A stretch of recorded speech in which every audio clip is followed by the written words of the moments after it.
Assalamualaikum warahmatullahi wabarakatuh.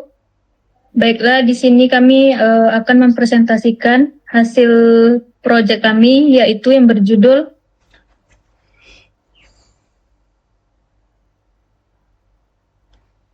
Analisis Sentimen Terhadap Pengguna YouTube Musik, yang beranggotakan Tegar Raihan Akmali, Siti Anisa Nur Azhara, Iza Mahdiairiani, Muhammad Iqbal Atarik, Yuli Asma, dan saya sendiri Loisa Nazaria. Baiklah, selanjutnya akan dijelaskan oleh Muhammad Iqbal Atarik. Baik, di sini saya akan menjelaskan tahap pertama yaitu scraping data. Jadi di sini kami mengambil ulasan pengguna dari Google Play Store. Lalu kami menggunakan bahasa Indonesia, negara Indonesia, dan data itu sebanyak 3.000 data. Setelah mengambil ulasan tersebut, kami menyimpan data ulasan dalam data frame dan menyimpan data frame ke file CSV lalu mengunduh CSV menggunakan Google Colab. Dan di sini selanjutnya itu kami mengimport library-nya yang kami gunakan seperti Pandas, NumPy, Naive Bayes, dan Decision Tree Classifier dan lain-lain. Yang kedua yaitu mengimport dataset. Tahap pertama yaitu kita membuat dataset yang telah kita unduh tadi, lalu masukkan ke folder Jupyter-nya, atau kami menggunakan Colab yaitu hanya menggunakan Drive. Setelah kita mengimport data, nah kita di sini melabel datanya dan mengeksplorasi. Di sini kami membuat label sentimennya jika skor lebih dari sama dengan 4, yaitu positif. Jika skor sama dengan 3, netral. Jika di bawah 3 itu berarti negatif. Dan di sini kami membuat visualisasi distribusinya. Nah, di sini terlihat distribusi skornya, yaitu yang paling banyak yaitu bintang 5 sebanyak 2000 skor, dan skor 1 sebanyak 330, sampai yang sedikit sedikit itu bintang 2 sebanyak 97 skor.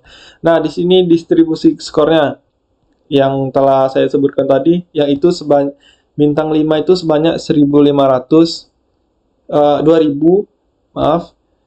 yang paling sedikit itu adalah skor 2 sebanyak 97.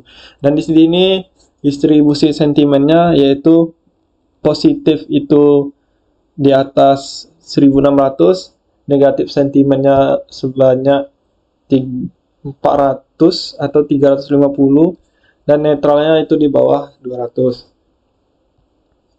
Sekian dari saya. Selanjutnya dilanjutkan oleh Louise. Tahap preprocessing data ini sering juga disebut dengan data preparation, adalah rangkaian proses yang dilakukan sebelum data digunakan untuk analisis lebih lanjut atau modeling dalam data science maupun machine learning. Tujuannya yaitu untuk memastikan data bersih, terstruktur, dan berada dalam format yang sesuai dengan kebutuhan pemodelan. Secara umum, berikut tahapan-tahapan utama dalam processing data.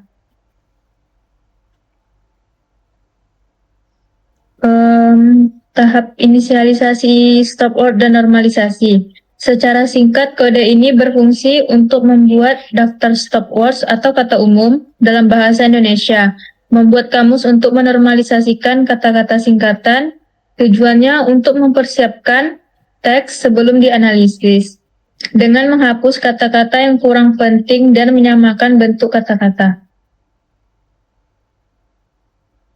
Proses teks ini bertujuan untuk membersihkan dan menormalkan teks sebelum dilakukan analisis lebih lanjut. Yang pertama yaitu mengubah teks menjadi huruf kecil atau lower. Yang kedua, menghapus URL menggunakan resub. Yang ketiga, menghapus emoji dengan library emoji. Yang keempat, menghapus tanda baca dengan translate dan string punctuation. Yang kelima, menghapus angka menggunakan resub. Yang keenam, menormalkan kata dengan mengganti singkatan atau menggunakan normalization dict. Yang ketujuh, memecah teks menjadi kata-kata atau tokenisasi menggunakan word token. Yang ke-8, menghapus stop words atau kata umum yang kurang informatif. Yang ke-9, menggabungkan kembali kata-kata menjadi teks yang sudah bersih. Intinya, fungsi ini mengubah teks mentah menjadi teks yang lebih terstruktur dan siap untuk dianalisis dengan menghilangkan elemen-elemen yang tidak diperlukan dan menyamakan format kata.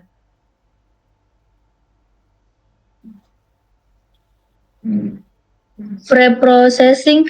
Kode ini secara singkat berfungsi untuk yang pertama, membaca dataset atau membaca data dari file CSV.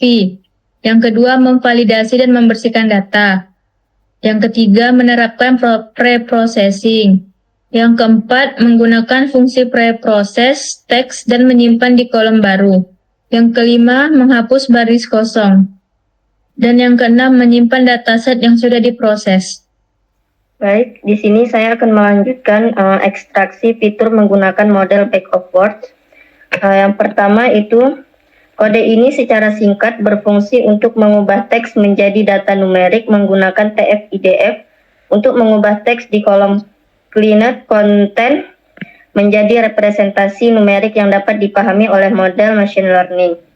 Yang kedua, memvisualisasikan data, yaitu membuat word cloud untuk setiap sentimen positif, negatif, dan netral untuk melihat kata-kata yang paling sering muncul. Membuat grafik batang untuk menunjukkan frekuensi 10 kata teratas dalam dataset.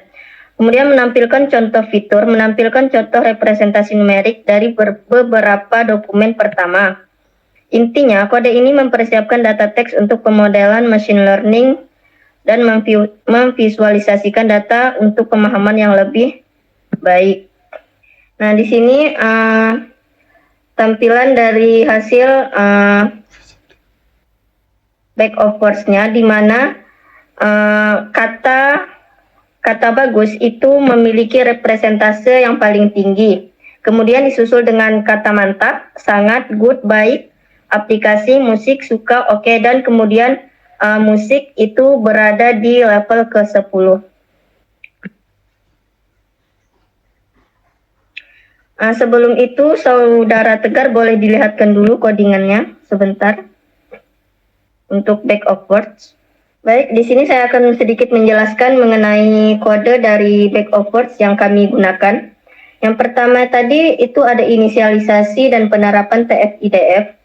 Di mana TF-IDF Vectorizer ini adalah alat untuk mengubah teks menjadi representasi numerik berdasarkan TF-IDF, yaitu Term Frequency Inverse Document Frequency, yaitu menggunakan parameter max feature dengan 3000, yaitu hanya mempertahankan 3000 kata paling penting, dan menggunakan stop word English, yaitu menghapus kata-kata umum dalam bahasa Inggris seperti the, and, dan is.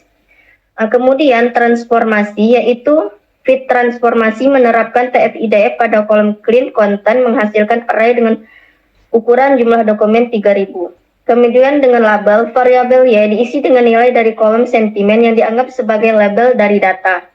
Kemudian ukuran fitur, untuk ukuran fitur itu TF-IDF dengan print exceptnya yaitu mencetak dimensi array X, yaitu jumlah dokumen dan jumlah fitur yaitu 3000. Kemudian langkah yang keduanya yaitu visualisasi word cloud. Dimulai dari dengan core sentiment and sentiment sampai dengan sentimen frekuensi. Di mana untuk setiap jenis sentimen positif, negatif, dan neutral, subset data diambil berdasarkan nilai sentimen. Kemudian transformasi TF-IDF untuk sentimen tertentu. Data subset diterapkan kembali ke TF-IDF Vectorizer untuk mendapatkan representasi array. Kemudian word cloud itu digunakan untuk membuat representasi visual dari kata-kata di mana ukuran kata menggambarkan frekuensi. Seperti yang telah dijelaskan sebelumnya, kata yang terbanyak tadi yaitu dimiliki oleh seperti yang ditampilkan di diagram batang sebelumnya. Kemudian visualisasi distribusi kata yaitu dimulai dari WordFreq sampai dengan plt.show, di mana frekuensi total setiap kata dihitung dengan x.sum dalam kurung eksis sama dengan 0. Kemudian ada penyortiran. Kemudian langkah keempatnya representasi fitur, di mana subset data yaitu 5 dokumen pertama dari array X diambil, kemudian data frame representasi fitur. Membuat data frame untuk memvisualisasikan nilai TF-IDF dari kata-kata untuk setiap dokumen. Lanjut ke slide berikutnya.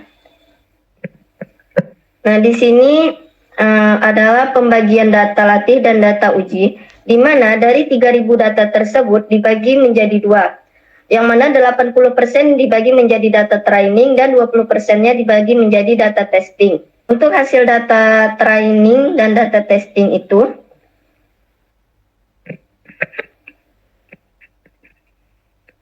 boleh sedikit dibesarkan, Tegar? Di mana distribusi label di data latih itu sentimennya positif itu memiliki nilai 1773, negatif itu dengan nilai 333, dan neutralnya itu 106. Kemudian ada distribusi presentasi di data latih yaitu dengan positifnya yaitu 80,15, negatifnya itu 15,08, dan neutralnya itu 4,79. Kemudian distribusi label di data ujinya yaitu dengan positif 444, negatifnya 84, dan neutralnya yaitu 26. Kemudian distribusi representasi di data uji dengan positif yaitu 80,14, negatifnya 15,16, dan neutralnya boleh ke bawah sedikit, Tegar. Neutralnya itu 4,69. Memeriksa data, memastikan tidak ada data kosong di fitur Xtrain dan label E-Train. 2. Menampilkan distribusi data sebelum smooth, menunjukkan jumlah data untuk setiap kelas sentimen sebelum diproses. Yang ketiga, menampilkan smooth, menggunakan teknik smooth untuk mengatasi ketidakseimbangan data dengan membuat data sintetis untuk kelas minoritas. Yang keempat, menampilkan distribusi data setelah smooth, menunjukkan jumlah data untuk setiap kelas sentimen setelah diproses oleh smooth. Yang kelima, menyimpan data yang sudah diproses, menyimpan data latih yang sudah diproses smooth ke dalam file train data smooth CCP. Intinya kode ini menangani ketidakseimbangan data pada data latih dengan smooth dan menyimpan hasilnya. Pelatihan model dan evaluasi.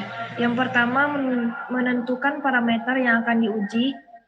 Pattern grid berisi kombinasi parameter untuk model disentri yang akan diuji. Yang kedua, melakukan grid search, yaitu grid search HCV digunakan untuk mencari kombinasi parameter terbaik dengan mencoba semua kemungkinan yang ada di param grid dan mengevaluasi menggunakan cross validation.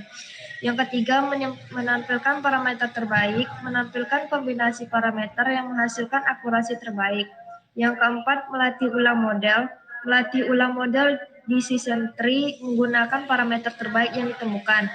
Yang kelima, mengevaluasi model, mengevaluasi performa model yang sudah dilatih ulang menggunakan data uji dan menampilkan matriks seperti akurasi, confusion matrix, dan classification report.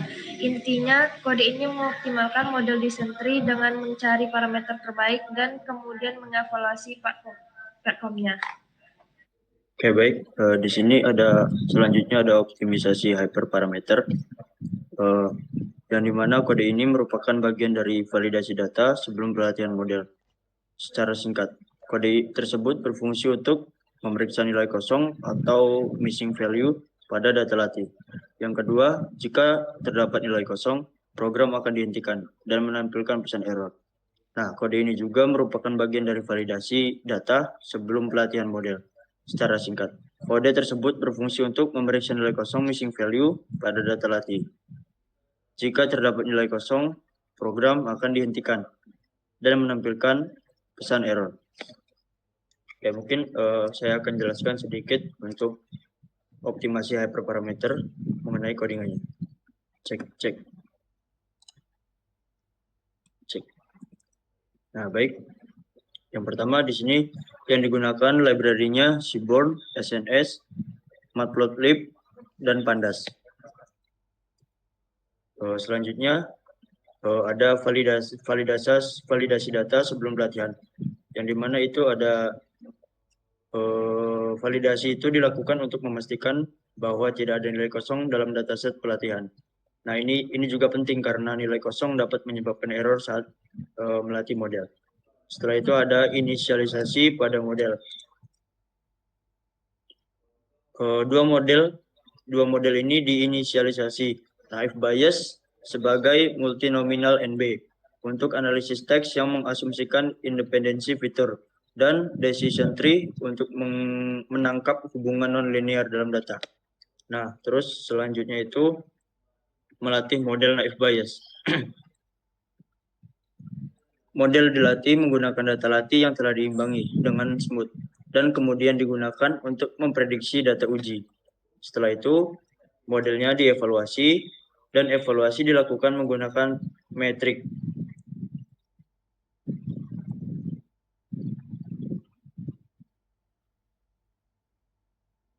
Ini hasilnya.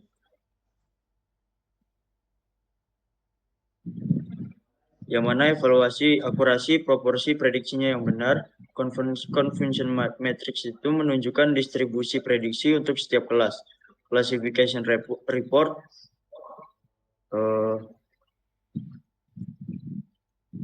memberikan precision, recall, dan F1 score untuk setiap kelas. Nah, untuk outputnya seperti ini. Oke, lanjut di inisialisasi. Ini yang tadi.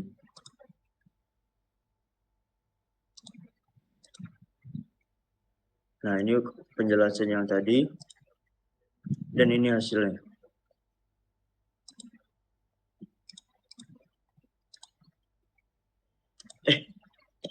Salah nggak cuy? Salah ya? Oke, baik, lanjut. Di sini selanjutnya ada optimisasi hyperparameter. Nah, kode ini menunjukkan bagian dari validasi data sebelum pelatihan model. Secara singkat, kode tersebut berfungsi untuk memeriksa nilai kosong pada data latih. Dan jika terdapat nilai kosong, program akan dihentikan dan menampilkan pesan error. Mengeprint pesan error, menampilkan pesan error. Dan kode ini merupakan bagian dari validasi data sebelum pelatihan model secara singkat. Kode tersebut berfungsi untuk memeriksa nilai kosong pada data latih. Jika terdapat nilai kosong, program akan dihentikan dan menampilkan pesan error.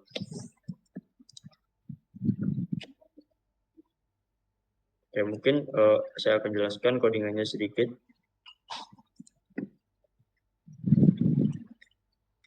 Nah, baik, di sini library yang digunakan yaitu Seaborn, Matplotlib, dan Pandas.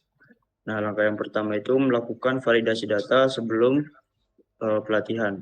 Yang mana jika data itu kosong, terdapat nilainya kosong itu, maka akan menampilkan pesan seperti ini. Nah, selanjutnya itu melakukan inisialisasi model. Nah, multinominal Naive Bayes ini disimpan dalam variabel NB model dan decision tree classifier disimpan pada variabel DT model. Setelah itu, latih model Naive Bayes menggunakan fungsi fit. Setelah itu parameternya X-train smooth tadi dan Y-train smooth tadi yang mudah dilakukan tahap teknik smooth tadi. Setelah itu model prediksinya itu dengan parameter X-test, yaitu data testing tadi, yang mana disimpan dalam variabel YPred Naive Bayes. Selanjutnya itu ada latih model decision tree. Nah, latih model decision tree ini sama menggunakan fungsi fit dengan parameter X-train smooth dan Y-train smooth. Nah, parameter ini adalah parameter yang diambil ketika datanya tadi sudah menggunakan teknik smooth. Dan setelah itu modelnya diprediksi menggunakan parameter X-test dan disimpan dalam variabel ypred_dt. Setelah itu modelnya dievaluasi. Di sini ditampilkan evaluasi model naive Bayes, yang dimana yang di print itu ada akurasi, confusion matrix, dan classification report. Oke, setelah itu selanjutnya ada cross validation menggunakan Keyfold. Nah, cross validation ini digunakan untuk mengevaluasi performa model secara lebih robust, memastikan model tidak overfitting pada data latih, membandingkan performa model yang berbeda. Nah, intinya kode ini membantu untuk mendapatkan estimasi performa model yang lebih handal dan membandingkan model naive Bayes serta decision tree. Nah, setelah melakukan cross validation, di sini akurasi dari masing-masing modelnya 0,84, yang mana itu cross validation dari model naive Bayes akurasinya, dan akurasi dari decision tree itu di angka 0,88. Setelah itu F1 score pada naive Bayesnya di 0,84 dan decision tree-nya di 0,88. Oke, selanjutnya akan dijelaskan oleh Iza. Baik, selanjutnya adalah model assemble, yaitu berfungsi untuk membuat, melatih, dan mengevaluasi model assemble menggunakan teknik voting. Secara singkat, kode ini melakukan validasi data, memastikan tidak ada nilai kosong pada data latih.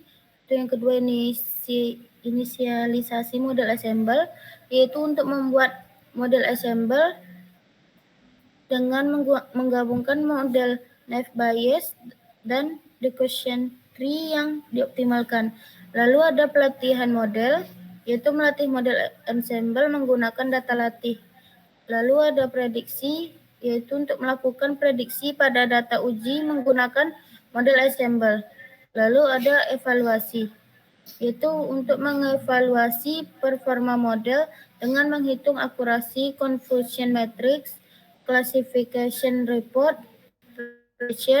recall, dan F1 score. Lalu ada visualisasi, yaitu menampilkan confusion matrix untuk visualisasi performa model. Model assemble bertujuan untuk meningkatkan performa prediksi dengan menggabungkan beberapa model. Teknik voting menggabungkan prediksi dari beberapa model untuk menghasilkan prediksi akhir. Intinya, kode ini menggabungkan model naive Bayes dan Gaussian tree untuk membuat model assemble yang lebih kuat dan kemudian mengevaluasi performanya. Ini adalah hasil confusion matrix-nya, yaitu dengan akurasi 0,7653960288087. Confusion matrix-nya itu ada 26, 5, 53, 3, 2, 21, 27, 21, 359. Lalu di sini ada classification report-nya, yaitu negatif pada precision 0,46, recall-nya 0,31, F1 score-nya 0,37, lalu support-nya 84. Pada netral, precision-nya ada 0,07, recall-nya 0,08, F1 score-nya 0,07, lalu support-nya 26. Pada positif itu ada 0,84, recall-nya 0,89, F1 score-nya 0,87, lalu support-nya 444. Di sini akurasinya pada makro AVG ada precision-nya ada 0,46, lalu recall-nya 0,43, F1 score-nya 0,44, support-nya 564. Weighted AVG-nya ada 0,75, lalu ada recall-nya 0,77, F1 score-nya 0,75, lalu support-nya 594. Selanjutnya ada latih ulang model dengan parameter terbaik, yaitu metode ini berfungsi untuk melatih ulang dan mengevaluasi model decision tree dengan parameter terbaik yang telah ditemukan sebelumnya melalui grid search. Secara singkat, kode ini melakukan melatih ulang model, yaitu melatih ulang model decision tree dengan base DT model menggunakan data latih dan parameter terbaik. Lalu ada prediksi, melakukan prediksi pada data uji menggunakan model yang telah dilatih ulang. Lalu ada evaluasi, yaitu mengevaluasi performa model dengan menghitung akurasi confusion matrix, classification report, precision, recall, dan event score. Lalu ada visualisasi, yaitu menampilkan confusion matrix untuk visualisasi performa model. Tujuannya yaitu untuk melatih ulang model dengan parameter terbaik, bertujuan untuk mendapatkan performa model yang optimal pada data uji. Evaluasi dilakukan untuk mengukur seberapa baik model dalam melakukan prediksi. Intinya kode ini untuk melatih ulang model decision tree dengan parameter terbaik, kemudian melakukan prediksi dan mengevaluasi performanya secara menyeluruh.